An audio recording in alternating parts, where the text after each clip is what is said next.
Welcome back to a quick intraday update. Right now, I have this chart of Banknifty in front of me, and this is a daily chart. Well, if I keep looking at the chart right from the bottoms of previous 2 years back, that is June 2022 bottoms, I could see that this is forming some kind of a wedgish pattern.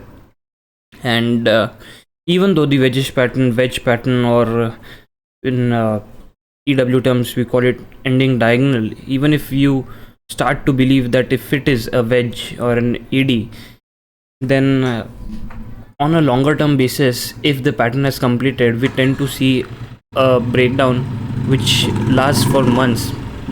And I mean, my approach towards the market right now is that we are going towards some sort of correction in both Nifty and Bank Nifty. If I start to plot some trend lines, it looks really easy. Let's say I place it somewhere around here. I could take perhaps more bottoms.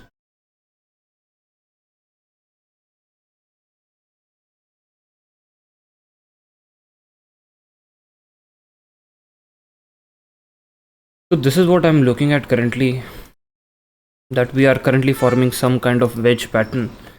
And then if let's suppose the wedgish pattern does not form, and our entire theory that this ending diagonal ED is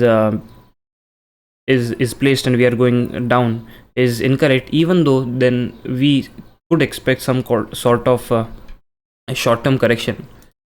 And this is what I believe. And if I go to the hourly charts, then I could see that this move right from the top of around, what's the high? The high comes around 49,057 to the low of 46,579 looks to be an impulsive move.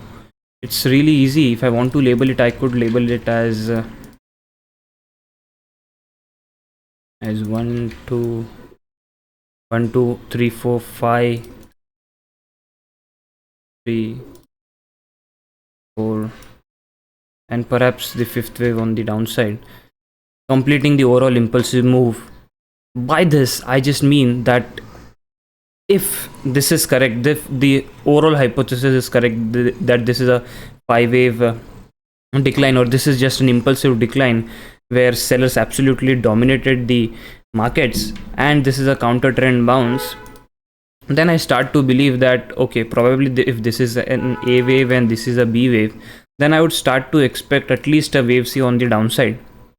And if that is true, then the wave C could at least, the minimum that it could travel is the length of wave A. Then let's see where the length of wave A comes.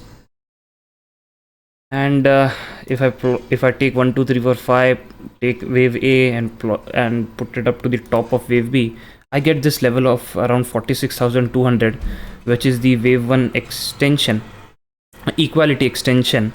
And then if it wants to extend lower on the downside, then it could go towards 44,700, which is the 1.618 extension. So I think this is what I'm looking at. This is the current setup which I'm looking at. If I go to the 30 minutes chart, then I could see that it has started to form some kind of impulsive move on the downside.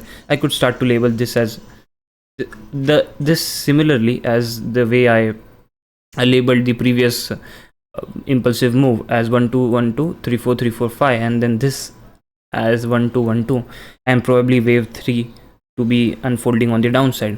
Also, we could very well plot a technical trend line right from the low, and then we could see that if it's really closing below that, and even if it doesn't go downwards, and even if it starts to go sideways from here, it would be a technical indicator to tell you that the bullish momentum has finally been is finally now over, and sellers have advantage from here on.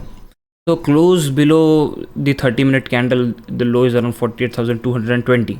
Let's round it off to 200. So a close below 48,200 would mean that on a shorter term basis, this whole trend right from 19th of April has been reversed.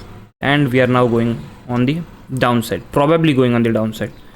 To play this move, I have got some positions on it.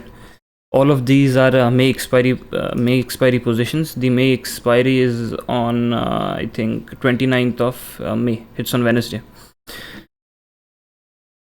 So if I look at this, I have done a very simple, a very basic strategy known as put debit spread, wherein I have bought out of the money puts, and for protection I have sold deep OTM puts as well. So I'm long 47,900 puts, and for a protection at start I sold 46,400 puts at around 340, and then now I have added up on 48,200 puts since the market went higher from my from the level where I started shorting, and after that I started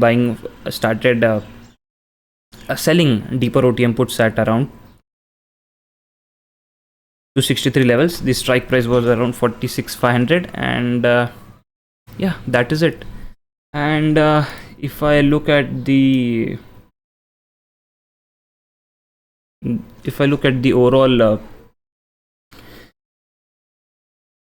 setting of the option strategy, the maximum profit that this strategy would make is when it starts to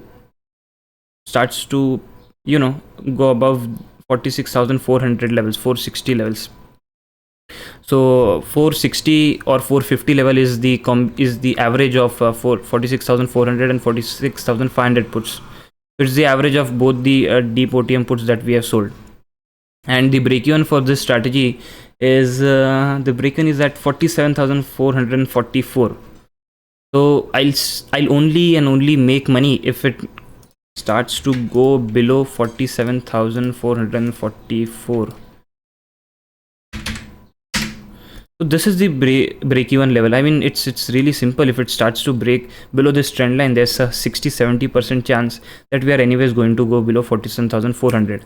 And the maximum profit that I'll make is when Banknifty goes below 46,400.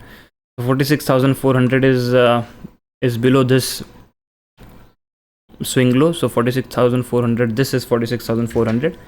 And since this is a debit put spread, we all know that after a point of time the profit starts to stagnate at lower levels, and you don't really make unlimited profits technically, logically. So you have a